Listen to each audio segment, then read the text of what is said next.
आप हैं कक्षा 10 वाले में। 10 का पहला लेसन आपका फिजिक्स का है। बात करते हैं पहले लेसन के फिजिक्स के सभी थियरी आपके कंप्लीट हो गए। अब आ गए हैं आप न्यूमेरिकल पे। न्यूमेरिकल लगाने से पहले हमको कुछ इसके पैटर्न जानने होते हैं। जैसे इस लेसन में दो प्रकार के आपके है। दो प्रकार में अगर हम बात करते हैं तो अवतल दर्पण है और उत्तल दर्पण है। हम लोग बात करते हैं न्यूमेरिकल लगाने से पहले कि अवतल दर्पण का क्या प्रतिबंध होता है या कैसे हम उसको सॉल्व करते हैं। तो अवतल दर्पण का हम नेचर सुन लेते हैं। अवतल दर्पण में U, V और F हम तीनों को लेते हैं ऋणात्मक। अगर तीनों के तीनों ऋणात्मक में होते हैं तो इसका जो नेचर होता है, नेचर आप लिखते हैं क्या, वास्तविक, उल्टा व वस्तु से छोटा बनता है, ऐसा कुछ नेचर होता है। अगर इन तीनों में अगर किसी का चिन्ह अगर चेंज होता भी है तो वस्तु तो हमेशा के लिए मान लीजिए कि वो हमेशा ऋणात्मक ही होगा। अगर प्रतिबिंब ऋण की जगह पे अगर बाय चांस कभी कभी ऋण की जगह पे अगर धन में हो जाता है, प्रतिबिंब अगर प्रतिबिंब धनात्मक हो जाता है तो वहां अवतल दर्पण का जो नेचर है वह बदल के आभासी, सीधा व बड़ा बन जाता है। यही ध्यान देना है। अवतल दर्पण का नेचर अगर ये होता है तो उसकी परिस्थिति ये होती है। अगर इसमें से किसी में भी U तो बदलेगा नहीं, U तो हमेशा दर्पण के सामने ही रखा जाता है। तो कभी कभी प्रतिबिंब उसके पीछे बनता है जो सामने बना चाहिए था। अगर बाई चांस कभी पीछे बन गया, यानी कहने का मतलब ये है कि V का मान अगर धनात्मक हो जाता है तो यह जो नेचर था वह बदल के अब ऐसा कुछ हो जाता है। ठीक। हम अगर बात करें सेम इसी तरह से अगर हम बात करते हैं उत्तल दर्पण की, उत्तल दर्पण की बात करेंगे तो उत्तल दर्पण में हम हमेशा जब भी आपने प्रूव किया था तो आपको मालूम था कि U ऋणात्मक था और बाकी दोनों पॉजिटिव थे, धनात्मक थे। V और F को आप धनात्मक लेते थे। जब धनात्मक लेते थे तो इसका नेचर होता था क्या, तो नेचर था आभासी, इसका नेचर होता था आभासी, सीधा वह बड़ा बनता था। बाई चांस अगर कभी हो ना, ऐसा ना हो, अगर बाई चांस कभी हो जाता है कि V का मान भी ऋणात्मक, क्योंकि F तो चेंज होने से रह, इन दोनों में से अगर कोई भी अगर धन की जगह पे ऋण हो जाए, यानी जो उसका ये इसका ओरिजिनल नेचर है ये होता है। अगर इनमें से किसी में भी U तो नहीं बदलेगा। V और F का मान अगर कोई भी एक इसमें अगर V व F में से कोई भी एक अगर ऋणात्मक हो जाए, कोई भी एक ऋणात्मक हो जाए तो अब नेचर इसका ये जो लिखा गया ये ना होते, अब उसका नेचर हो जाता है वास्तविक, उल्टा व छोटा बन जाता है। कुछ मतलब आप अगर समझना चाहें तो ओरिजिनल नेचर जो अवतल दर्पण का है चेंज होता है तो जो नेचर होता है वो उत्तल वाला आ जाता है, और यहाँ जब चेंज हो जाता है तो वह अवतल वाला नेचर हो जाता है। आपस में वो नेचर एक दूसरे के रिप्लेस कर लिए जाते हैं। क्लियर? अब जब हम इतना सब कुछ जानते हैं और एक चीज और सबसे बड़ा चीज हम क्या जानते हैं, हम इस लेसन को लगाने से पहले हम जानते हैं कि अवतल दर्पण और उत्तल दर्पण में जो हमारे पास इसका न्यूमेरिकल लगाने का फार्मूला होता है, जो U V F में आपने रिलेशन लगाया था वो F1/F = 1/V + 1/U था। एक यह जानते हैं। हम ये जानते हैं कि हम वस्तु को O से ऑब्जेक्ट से दिखाते हैं। हमारे पास जो प्रतिबिंब होता है, प्रतिबिंब को हम I से दिखाते हैं। जो आवर्धन क्षमता होती है, आवर्धन क्षमता जो होती है जिसको आप बोलते हैं रेखीय आवर्धन या आवर्धन क्षमता, यानी mV/U और I/O होता है। ये चीज हम जानते हैं। तो इस जो आंकिक हमारे पास सवाल आएंगे हम इसी बेस पर सब के सब आंकिक लगा लेंगे। ठीक, तो आप पहले इसको नोट कर लें। चलिए, अभी अब तक आपने उसकी प्रॉपर्टी नोट किया। अब आते हैं हम लोग क्वेश्चन नंबर 1 पे। ध्यान से देखिएगा, और ये आपकी बुक चल रही है नगीन प्रकाशन यानी कुमार मित्तल। जो भी आप बुक लाइए हम सबसे सवाल लगाएंगे, उससे मत डरिए। कुमार मित्तल का आपका है। पहला क्वेश्चन आपके सामने दिख रहा है। पहले क्वेश्चन को हम लोग पढ़ते हैं। ध्यान से देखिए, 2 ही 4 क्वेश्चन लगाई, आना चाहिए। कहता है एक अवतल दर्पण जो दिया हम उसको लिखते हैं क्या है, तो आपने कहा कि यह एक अवतल दर्पण दे दिया। अवतल दर्पण की वक्रता त्रिज्या को आप कैपिटल R से दिखाते हैं। R is equal to 20 centimetre दे दिया। कोई वस्तु अवतल दर्पण से, वस्तु यानी ऑब्जेक्ट O, वस्तु अवतल दर्पण से 15 सेंटीमीटर की दूरी पर है, तो वस्तु की दूरी को आप जब फार्मूला प्रूव कर रहे थे तो वस्तु की दूरी को स्मॉल u से दिखाते थे ना, तो वस्तु की दूरी कितनी है? 15 सेंटीमीटर है, यानी आपको u दे दिया 15 सेंटीमीटर रखी है। दर्पण से वस्तु के प्रतिबिंब की दूरी को हम स्मॉल v से दिखाते हैं ना, तो स्मॉल v पूछ रहा है। ठीक, ये तो जो क्वेश्चन में था हमने लिख लिया। हम जानते हैं कि r बराबर 2f या f बराबर r का आधा कर देंगे तो f हो जाएगा। तो हमने लिखा कि f कितना होगा, तो 10 सेंटीमीटर। सबसे बड़ी चीज क्या था? अवतल दर्पण था। अवतल दर्पण में सब के सब ऋण में होते हैं, ना, तो f ऋण में हो गया, u ऋण में हो गया, क्योंकि उसका नेचर होता है। तो हमको भी निकालना है ना। तो चलिए, आपके पास प्रॉपर्टी फार्मूला होता है 1/f 1/v 1/u। तो 1/f यानी कि ऋण 10, 1/v और ये ऋण 15 हो जाएगा। इसको हम लाते हैं इधर तो धनात्मक के साथ आएगा, तो यहाँ ऋण 1/10 धन 1/15 1/v। इसका एलसीएम अगर हम बात करें तो आपने कहा कि 30 होगा। 10 3 30, 3 एकम 3, ऋण 3 धन 2, ऋण 1/30 1/v। तो v बराबर तीनीय गुणा करेंगे तो ऋण 30 सेंटीमीटर। अवतल दर्पण में तीनों ऋण में होता है। देखिए, यह ऋण में है, यह ऋण में है, और v का मान भी ऋण में आया, यानी ओरिजिनल नेचर है।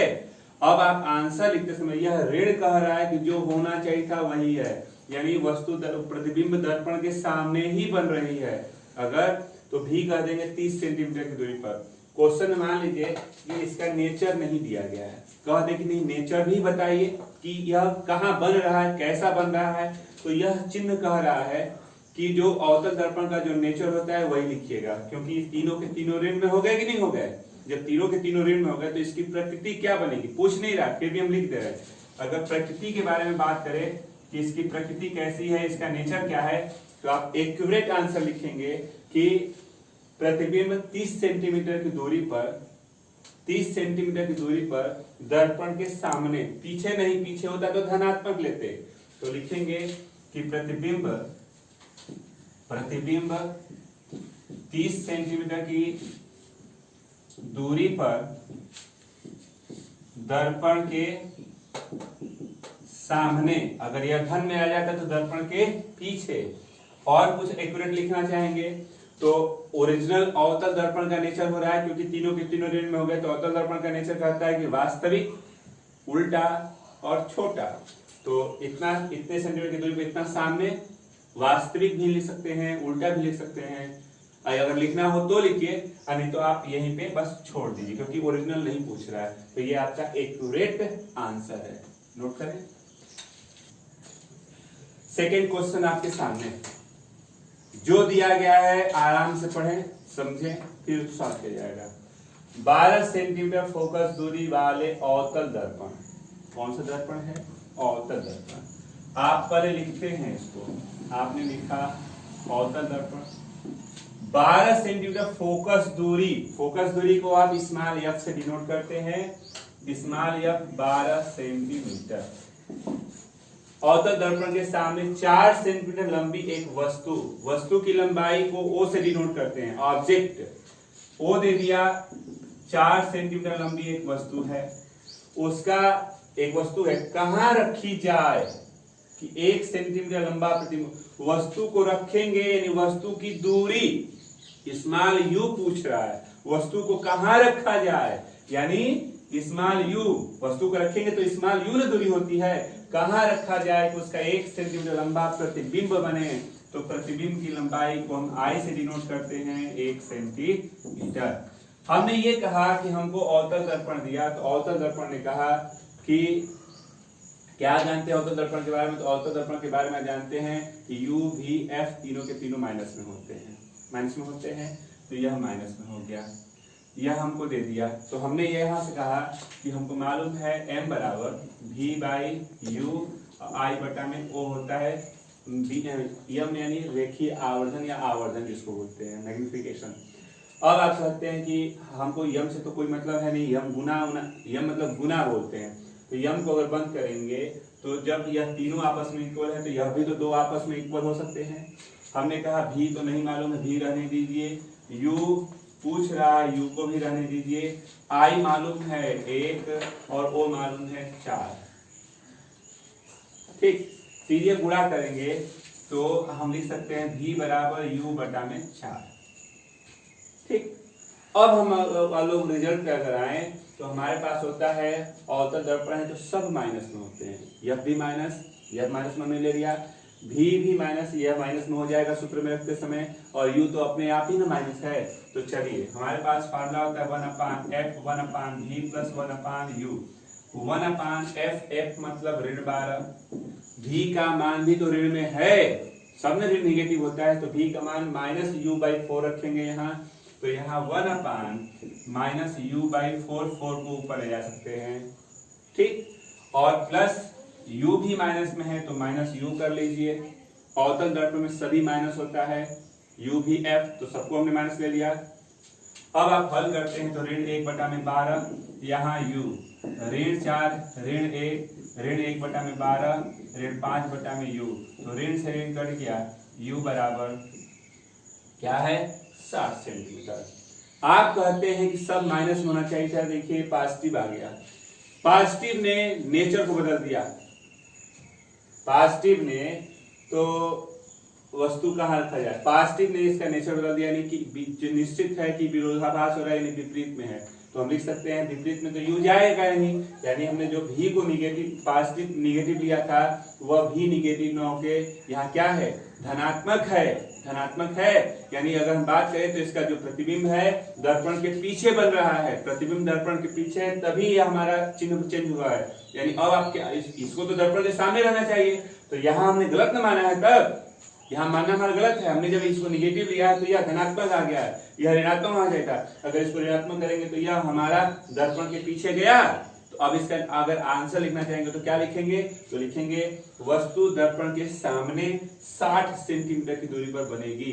इसका नेचर हो गया कि वस्तु 60 सेंटीमीटर की दूरी पर दर्पण के सामने, ये आंसर है आपका, एक्यूरेट नोट कर ले। चलते हैं हम लोग अगले क्वेश्चन पे, ध्यान से क्वेश्चन को सुना जाए पहले। 20 सेंटीमीटर की वक्रता त्रिज्या वाले, वक्रता त्रिज्या यानी कैपिटल आर, अवतल दर्पण, पहले तो हमने लिखा क्या था, तो हमने लिखा कि अवतल दर्पण है, अवतल दर्पण लिखते ही हमको मालूम हो गया कि u भी f तीनों माइनस में लेना है, वक्रता त्रिज्या को कैपिटल आर से दिखाते हैं, दे दिया 20 सेंटीमीटर, अवतल दर्पण के सामने 5 सेंटीमीटर की दूरी पर एक मोमबत्ती, मतलब मोमबत्ती वस्तु का काम कर रही है, तो 5 सेंटीमीटर की दूरी पर एक वस्तु है, वस्तु की दूरी को हम u से दिखाते हैं, तो u हो गया 5 सेंटीमीटर, u हो गया 5 सेंटीमीटर की दूरी पर रखी जाती है, तो मोमबत्ती का इस स्थिति में प्रतिबिंब को हम दिखाते हैं स्मॉल v से दूरी, और प्रतिबिंब की लंबाई को i से दिखाते हैं, तो प्रतिबिंब की दूरी पूछ रहा है, स्मॉल v पूछा। आपने कहा कि r is equal to 2f होता है, तो f फोकस जो दूरी होती है r का आधा होता है, तो f की बात करेंगे तो इसका आधा कर लीजिए, तो 20 का आधा 10 सेंटीमीटर। हमने तुरंत कहा कि यह अवतल जी हैं, अवतल दर्पण है, तो यह माइनस हल किया जाए, हमारे पास फार्मूला होता है 1/f 1/v प्लस 1/u, रखा जाए इसमें, तो चलिए रखते हैं, तो 1/f, f की जगह पे ऋण 10, 1/v 1/u, u की जगह पे ये ऋण 5 हो गया, इसको इधर ले आते हैं, तो ऋण 1/10 धन 1/5 1/v, एलसीएम हो गया ऋण 1 धन 2 1/v 1/10 1/v, v बराबर 10 सेंटीमीटर। हम लोग ये कहते हैं कि तीनों के तीनों माइनस में आने चाहिए, यहाँ क्या हुआ v माइनस में नहीं आया, मतलब आप श्योर हो गए कि अब जो प्रतिबिंब सामने बन रहा था सामने नहीं बन रहा है, अब कहां बन रहा है पीछे, जब हम प्रूव कर रहे थे तो वहां तीनों के तीनों माइनस में लेके चल रहे थे, तो सब सामने थे। यह इसका चिन्ह चेंज हो गया, आना चाहिए था ऋण, आ गया धन। धन आना शो कर रहा है कि जो प्रतिबिंब है दर्पण के पीछे बन रही है। तो इसका आंसर क्या लिखेंगे? लिखेंगे कि मोमबत्ती का जो प्रतिबिंब है 10 सेंटीमीटर की दूरी पर दर्पण के पीछे बनेगा। अगर ये ऋण आ जाता तो लिखते कि ऋण में रहता है ये, तो लिखते कि इसका जो प्रतिबिंब है 10 सेंटीमीटर दर्पण के सामने बनेगा, और धन में आ गया तो दर्पण के पीछे बनेगा। तो इसका आंसर हो गया कि प्रतिबिंब दर्पण के पीछे 10 सेंटीमीटर की दूरी पर बनेगा। नोट कर लें। क्लियर हुआ? नेक्स्ट क्वेश्चन आपके सामने। अब आप पढ़ते हैं पहले ध्यान से क्वेश्चन को। एक अवतल दर्पण, आपने कहा कौन सा दर्पण? तो पहले हो गया अवतल दर्पण। वक्रता त्रिज्या को कैपिटल आर से डिनोट करते हैं, तो कैपिटल आर हो गया 40 सेंटीमीटर। 4 सेंटीमीटर लंबी एक वस्तु, लंबी वस्तु है यानी ऑब्जेक्ट ओ दे दिया 4 सेंटीमीटर। वस्तु की लंबाई ओ यानी 4 सेंटीमीटर। एक वस्तु दर्पण से 30 सेंटीमीटर की दूरी पर रखी है। वस्तु रखी गई है तो वस्तु की दूरी यानी यू, वस्तु रखी गई है ना, तो वस्तु की दूरी हो गई 30 सेंटीमीटर। ये प्रतिबिंब की लंबाई आई और स्थिति मतलब भी कहां बनता है। प्रतिबिंब के बारे में पूछा तो प्रतिबिंब की लंबाई आई और प्रतिबिंब की स्थिति यानी यहां स्थित है यानी भी। आई और भी पूछ रहा है आपसे, जो दिया था लिख लिया। हम तुरंत अपने क्वेश्चन से क्वेश्चन करते हैं कि आखिर क्या दिया। तो आपने कहा कि अवतल दर्पण आर एफ के लिए आर का आधा कर दें, तो एफ हमारे पास 40 का आधा 20 सेंटीमीटर होगा। हमने कहा अवतल दर्पण है तो अवतल दर्पण का मतलब सब माइनस यू माइनस भी माइनस एफ माइनस, तो एफ माइनस यू माइनस। पहले भी निकालने के लिए फार्मूला हमको दिख रहा है कौन सा, तो 1/f 1/v प्लस 1/u। इस फार्मूले पे हम लोग रखते हैं भी के लिए। तो चलिए 1/f मतलब ऋण 30, 1/v 1/u, u की जगह पे ऋण 30 रख लीजिए। इधर ले आते हैं तो इधर ये ऋण 20 धन 1/30, यहाँ 1/v, एलसीएम 60, 20 तिहाई ऋण 3, 30 दुना के यानी ऋण 1/60 1/v, तो v बराबर ऋण 60। यानी अवतल दर्पण में तीनों माइनस होते हैं, तो यह माइनस ये भी आया है यानी कि सही है। अभी हम लोग सही जगह पे हैं। माइनस है तो जहां प्रतिबिंब बनता है वहीं बोल देंगे दर्पण के सामने 60 सेंटीमीटर की दूरी पर। प्रतिबिंब कैसा है? ऋण में है, ऋण में होता है। जब तीनों ऋण में होते हैं तो सब दर्पण के सामने होते हैं। यह भी ऋण में आया है तो कह देंगे दर्पण के सामने 60 सेंटीमीटर की दूरी पर। आई निकालना है तो आई के लिए m is equal to v by U I by O होता है, तो यम से तो कोई मतलब है नहीं। ये दो भाग को ले लीजिए तो v, अब ये चिन्ह से हमसे कोई मतलब नहीं होता, चिन्ह को बस हम सॉल्व करने के लिए लेते हैं और इसमें हमको रखने की कोई जरूरत नहीं है। तो v यानी कि हम 60 ले सकते हैं, u हमारे पास या लेना चाहे तो ले लीजिए ऋण 30, i हमको निकालना है और o दिया गया है 4 सेंटीमीटर। तो यह कट गया 30 दुना के 60, i बराबर 8 सेंटीमीटर। यानी कह देंगे प्रतिबिंब की लंबाई 8 सेंटीमीटर है और दर्पण के सामने 60 सेंटीमीटर की दूरी पर बनना है। दर्पण के सामने 60 सेंटीमीटर की दूरी पर 8 सेंटीमीटर लंबा प्रतिबिंब बनेगा। आंसर होगा ना? तो हम लिखेंगे कि प्रतिबिंब